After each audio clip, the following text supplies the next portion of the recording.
Babbles back again.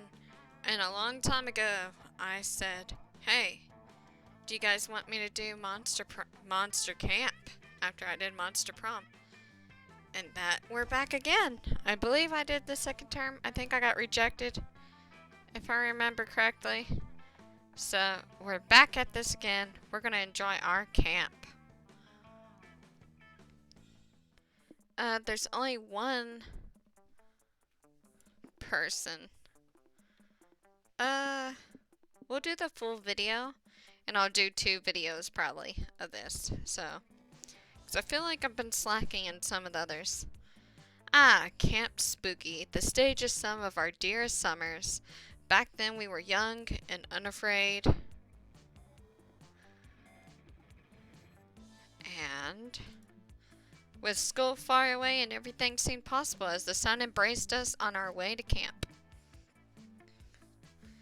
Summer has that distinct power, doesn't it? You live for the days, which the nights elaborate you with possibilities. It's like life could take a turn at every corner. And for us, it did. Okay, well, obviously, I always play her. Okay, here we go. I'll shock everyone. Okay, what do I want? Competitive tarot.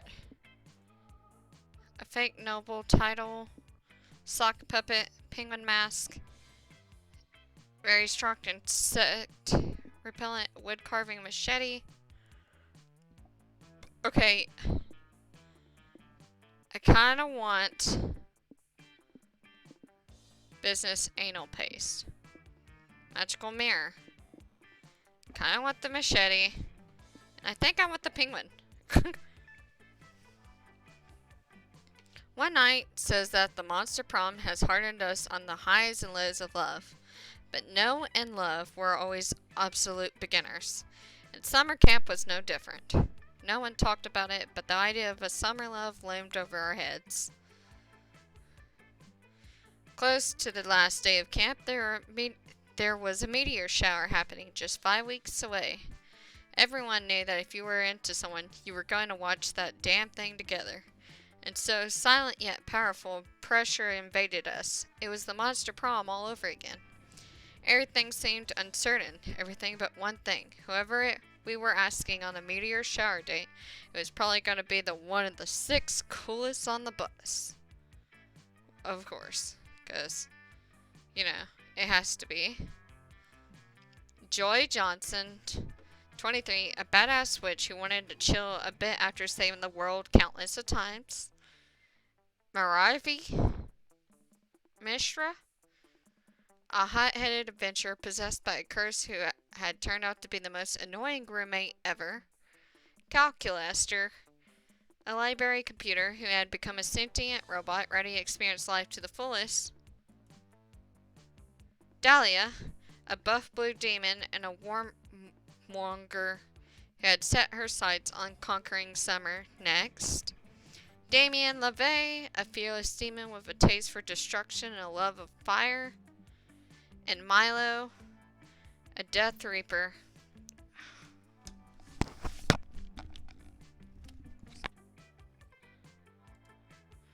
And Milo Belladonna, a Death Reaper doubling as an internet influencer, and who was profoundly in love with life and its earthly pleasures. The bus trip was long, and all of the summer could be shaped by the first step well taken. And so it was clear. It all came down to breaking the ice and causing a good impression with the right person. Time to break the ice.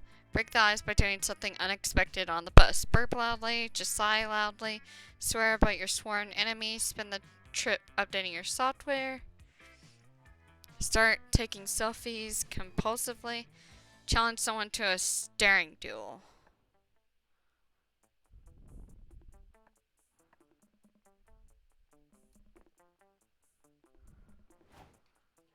Oh, I got joy. Oh, good sigh, Babbles. I'm something of an expert in the art of exasperated exhalation.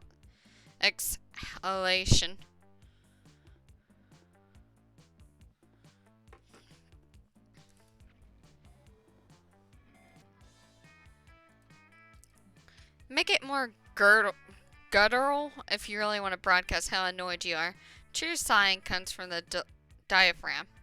I imagine with this motley crew, you and I are going to be a lot of sighing this summer. But at least we'll have each other's company while we're at camp. We only had 5 weeks left to woo our crushes and conquer their hearts. But as I already said, we were young and unafraid, and we were ready to start.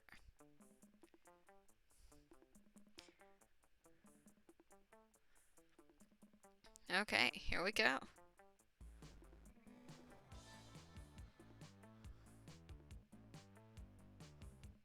I hope you guys are enjoying this, by the way. Oh, that was interesting. We are going to go to... We got 3 smarts. Ooh, we're not smart at all. 6 boldness, 4 creativity, 4 charm, 7 fun. That day in Monster Scouts, you all learned to identify different animal tracks. First, you practice identifying bears and deer, but then you start having to identify way more specific tracks. You gotta identify the tracks of a sculpture, half human, half sculpture. You follow the tracks until you find the legendary beast. It teaches you the basics of sculpture. You gain +2 creativity. You're kicking back with Milo, enjoying one of the classrooms, listening to an interesting discussion. Never stop being you. Look, all I'm saying is that because someone else isn't you doesn't mean you can't be them. Why limit yourself? And all I'm saying is that it doesn't count as a selfie if someone else takes it. So no, I'm not going to take a selfie of you. Kids, stop being mellow and carefree. It's time to learn. But what is time, really? And for what matter? What is learning? That's not what we're learning about today, Milo. Tell me, you two, do you think you're prepared to survive in the wild? Always the same with you. I'm not answering this. If we say no, you're going to give us a whole lecture. And if we say yes, you're going to loudly correct us and then give the lecture anyways. Well, I can't do any of that if you don't answer my question, can I? Hey, good point. Fine. Gee, coach, I think we're pretty prepared for... Wrong! You're not prepared at all. Do you even know how to tell if it's gonna rain later? That's easy. I'll just check my phone right now. It says, wrong! What if a possum suddenly ambushes you and swallowed your phone whole? These are things that could happen. Real things. Welcome to the witching hour. Well then, as much as it would pay me, I would have to slaughter the possum and use its entrails to divine the future through the ancient art of hers. Like I always do, then absolutely necessary. Wrong! What if a turtle jumped out of the bush and swallowed the possum? And the turtle didn't have any guts because its insides were filled with confetti. While I'm already made several good gifts out of Coach screaming wrong at us, imagining a world in which my phone is eaten by 2 animals is giving me anxiety. Does anyone know a way to put an end to this exhausting thought experiment? Of course you do. You just need to offer a Coach-approved method for finding out if it's going to rain later. Check if Nostradamus had anything to say about today's weather. According to Reddit, if you play any Iron Maiden record backwards, it gives you a very localized weather forecast. Oh, I'm gonna make some people mad. You're such a Zeppo. Oh, she liked it. Okay, I do happen to have an Iron Maiden record on me because they are like 7 different dark rituals that require one. But where are we gonna get a record player? Oh, that's easy. I always keep one in my head in case the vibes require it. Let's get our predict on. You set up the record player and start spinning the record backwards. It's not long before the eerie beat resolves into a gurgled voice. Worship the Dark Lord, feed him your pets. When he grows strong, he will crack the bones of the world and drink their marrow. He will. No weather forecast. Maybe if we skip forward a little. And their children will have 1,000 fingers, and they shall be called the tooth harvesters, for they're not looking promising. Let's skip ahead again. Day's weather will be mostly sunny with light showers in the late afternoon. The high will be scorching 89 degrees and the low will be... I underestimated you. Okay, I really did not expect that to work. Does it have a weather forecast for every day on there?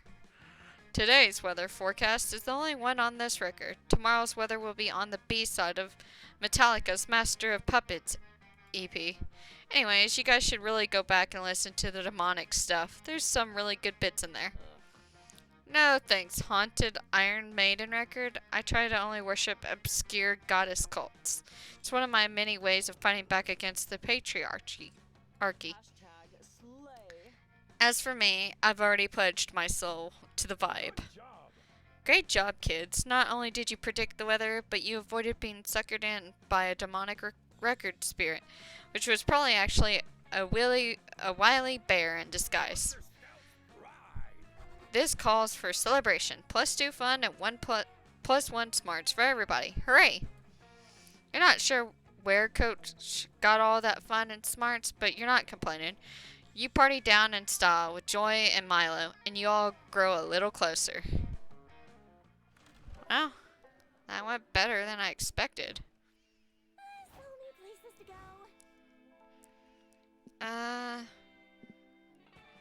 Let's go to the lake. That day, you bring a magazine to read by the lake. The cover story is how to gain fun while camping with your 6 hottest, most charismatic friends. Step 1, go to the lake. Step 2, wait. What's that? Well, then why hasn't that worked for you yet? Oh wait, you gain +2 fun. Thanks. You spend some time chilling at the lake with Joy. She cast a waterproof spell on her book, Erotic Photography for Classy Witches, and you're trying not to drown. Hold up, do you smell beef? That's not vegan friendly. And a faint whiff of freshly sucked blood? Oh goddess, no. Massive Minotaur cannibal, yeehaw. And elegant vampire cannibal, zippity-doo-dah. Fuck. It's Camp Rivals Camp's 2 most notorious campers, Dimitri, the mysterious vampire, and Morty, the hypersexualized minotaur. Can't I read in peace? What are you two doing here? Can't you just let me read in peace for once? Although, I will admit that wet and dripping with not super clean lake water is a good look for you two. Listen here, witch. There's not enough lake in the lake for everyone. There's barely enough room in here for my bulging calf muscles. Indeed, so we're staging a takeover in the name of the glorious camp, rival camp. Begone, peasantry. Psh. I just loaded up my necromancy skill, and there are a ton of dead fish in this lake. You don't want to fuck with me, I assure you. Your power is admirable and sexy. Ha. I thought you might try to resist dearest rival, but sadly for you, we have unbeatable technique. Now, Morty. Sexy man fusion technique. Activate. Dimitri grabs Morty's horns and awkwardly climbs onto his bulging CrossFit Instagram model's shoulders. By order of Camp Rivals Camp's counselors, to ensure we're having the most summer fun possible, any fight in the lake must be a chicken fight. My goddess. Goddess, I hate these constant shenanigans. Alright, Babbles, you heard them. Let's get these idiots to go away and let me read in peace. You're not about to pass up an opportunity to get between Joy's legs, so you agree, and hoist her onto your shoulders. Defeat Morty and Dimitri, save Joy's chill afternoon, and have some fun while you're at it, because hey, this is a video game, and fun is the whole point. Convinced the chicken fights are for kids, real mentally engaged in intense chicken peace. Okay. I feel like I'm not gonna have fun, but I feel like this is the wrong answer. Impressive. Oh yeah! Holy shit. That's an amazing idea. Juvenile, but amazing. Do it. You immediately dive underwater and begin blowing bubbles near Morty's juicy tushy. Hey, look everybody. Morty's farting. No, I didn't fart. Why is everybody laughing at me? I didn't fart, you guys. Morty, please stop farting. I know you have a sensitive stomach, but it's super uncool. Dimitri, I'm not farting. I swear on my great bull. You all know that I have super strong butt muscles, so I can hold in my farts. I do it all the time. You blow bubbles even harder. Thank God you've been working on your lung capacity. You are farting. Look at those bubbles. Those are fart bubbles. Morty farts bubbles. No, stop it. Stop it. I'm not farting. Come on, Morty. Let's get out of here. You're hurting your bad boy reputation more with every fart. Fuck you, alright? We gotta get back to Camp Rival Camp. I keep my emergency supply of Activia under my bunk bed. Touch. That was incredibly stupid and incredibly effective. Got any other stupid but effective moves, Babbles? I'd bet that you do. You enjoy get some quality alone time by the lake, during which you gain +2 charm and +1 smarts. Well, that worked. A little bit. Ghost story! Ghost story! Well, obviously we're gonna sit here. You're scoring the ground for any dropped s'mores or lost wallets or other fun paraphernalia for you to take for some kind of horny young adult vulture. But instead of finding any of that, you find Dahlia and Joy having an argument, the most fun thing of all. Okay, Joy, I'm ready. I've been prepping for this all day. Lay it on me. Lay what on you? The Coven test, of course. My goddess. Oh, Hecate, help me. I know I'm gonna regret asking this, but what the hell is the Coven test? Don't act like you don't know, silly. It's a test for me to join the Coven. I've been prepping for this harder than I've ever prepped for anything. I spent like 20 minutes studying. Dahlia, I've told you a million times, the Coven does not work that way, and you cannot join, period. You almost had me there, Joy, but I know better. This is the final part of the test.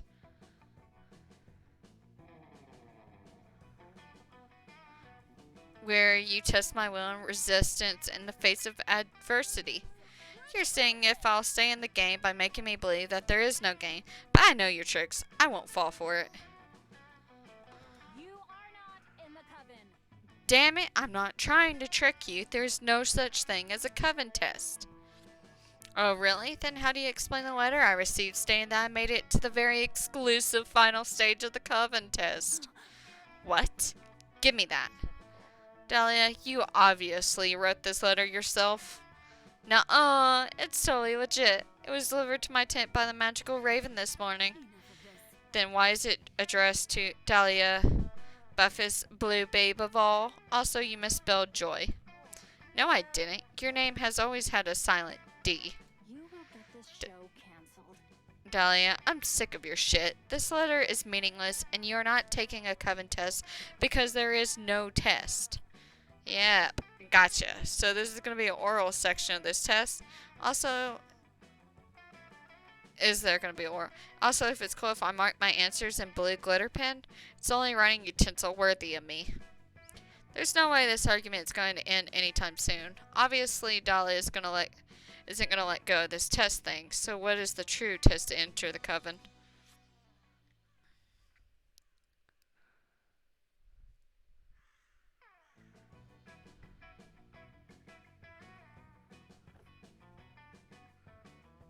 I'm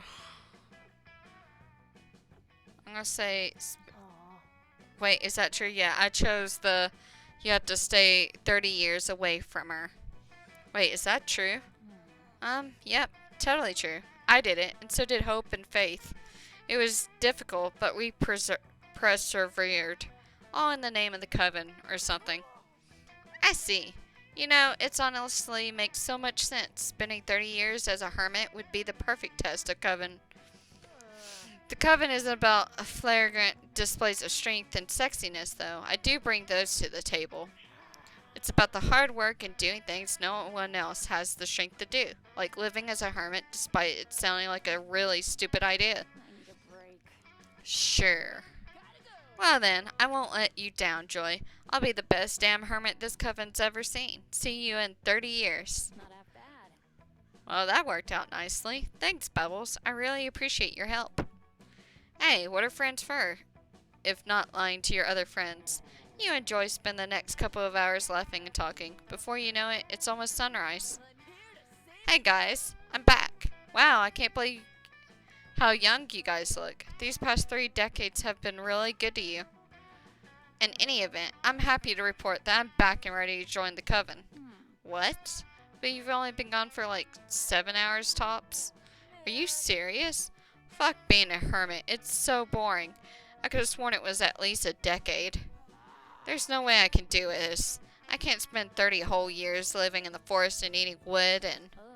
Wait, eating wood? Why were you eating wood? Because that's what hermits do, huh? Duh. It's like their main thing.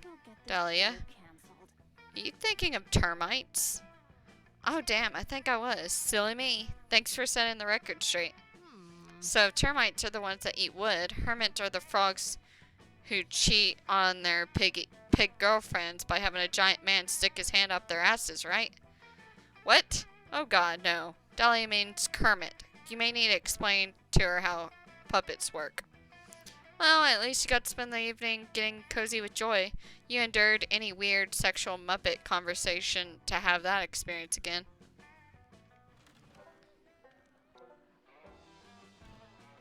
Let's go.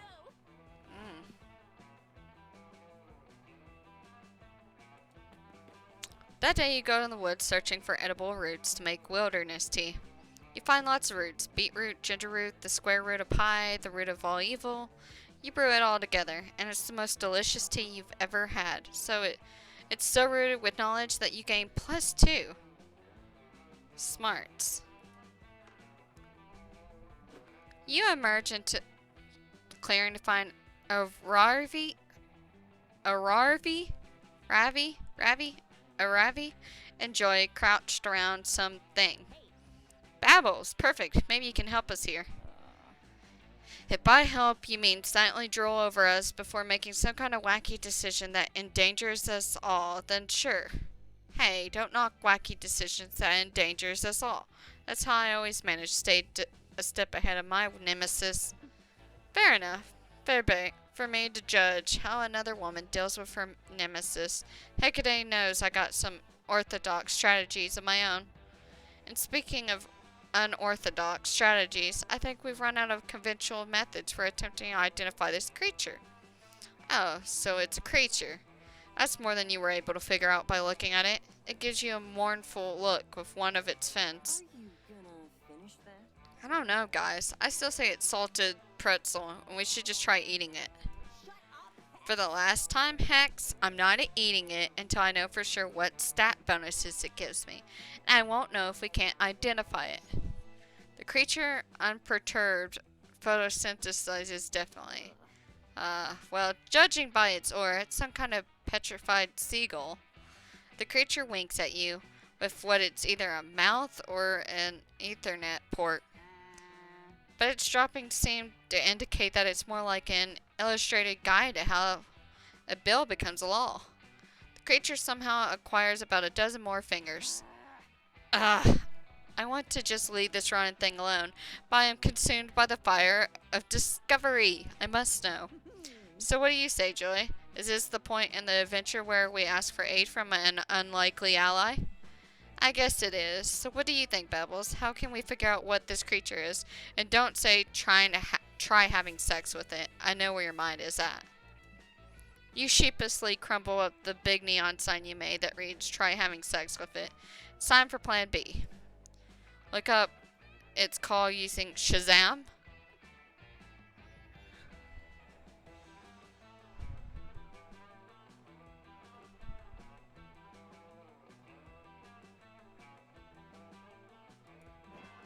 Oh, there we go.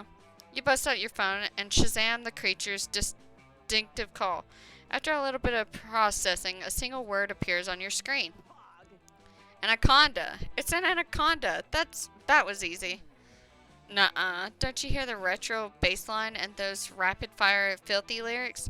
That's Anaconda by Nicki Minaj.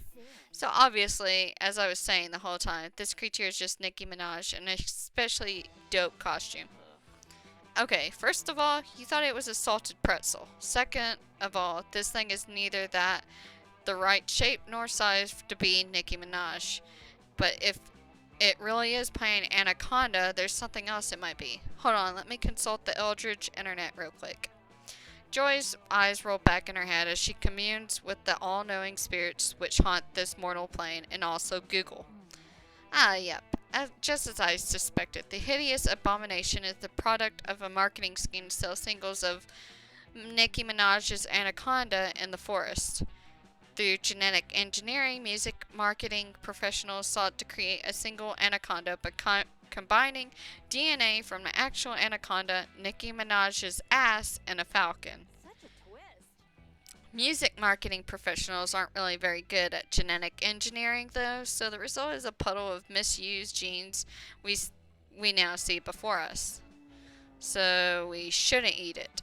Not unless you want Aravi to be forced to twerk ceaselessly until she dies. No way. Though, then whose neck am I gonna haunt? Your motives are truly noble. Not your motives, though. You just want to boink your campmates. At least right now, you seem to be on your way to achieving your goal. You gain +2 fun and +1 charm.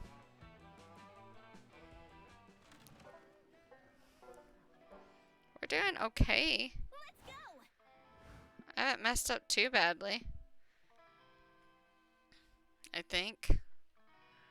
Well, we're gonna go to the manor.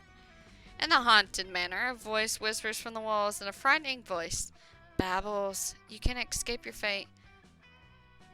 You'll soon gain boldness. Do I have boldness? But after that, something weird will happen to you. It could be great or terrible. You don't want something potentially terrible happening to you. You stay put to be sure you don't get an extra boldness per the voice's prediction. Look at you trying to defy destiny itself. That takes some bravery. Here, have +2 boldness. Afterwards, you're hanging out with your #1 summer crush, Joy. It's National Fondly Reminiscence upon the past day, so she's flipping through the pics on her phone with you. Hell yeah. Oh, this was back from season 3, right after we beat that mutant spider. Faith looks so cute in this one. And look at that awesome Fleetwood Mac t-shirt I'm wearing. That t-shirt was so cool. It was vintage from the 78 tour. Stevie Nicks blessed it herself. Whatever happened to that shirt? Did I sacrifice it to the goddess or something? Oh wait, I remember exactly where I left it. Fuck. Joy makes a mysterious phone call. She starts asking about Fleetwood Mac t-shirt, but the person on the other end of the line is obviously not being chill about it. Listen, Axarax, I know things ended badly between us, but can you please just give me my back my Fleetwood Mac shirt? I specifically remember leaving it at your evil lair. I know you know which t-shirt I'm talking about. I didn't leave multiple t-shirts in your lair. There's definitely no need to discuss it in person. Do not portal here. Suddenly a magical portal opens, an objectively sexy centipede person emerges, and they are giving off villainous vibes. Oh. Joy, baby, I came to speak with you in person, just like you wanted me to. You look as lovely as that day I wrapped you in my bug silk. Enough of this. No, I specifically said that I did not want to talk to you in person. You're doing that thing again where you gaslight me into spending time with you, which is bullshit. Babbles, meet my ex. My ex. They're a magical evil centipede person I defeated back in season 3. I know they look hot, but don't let your guard down. They mind-controlled everyone in Philadelphia and tried to make all the citizens jump into a pit of centipede venom. Oh, and you make me sound so evil, Joy. But that's all in the past now, gorgeous. We should focus on the present, and this is very important t-shirt debacle. Why don't we ditch this third wheel? You and I can go out for coffee.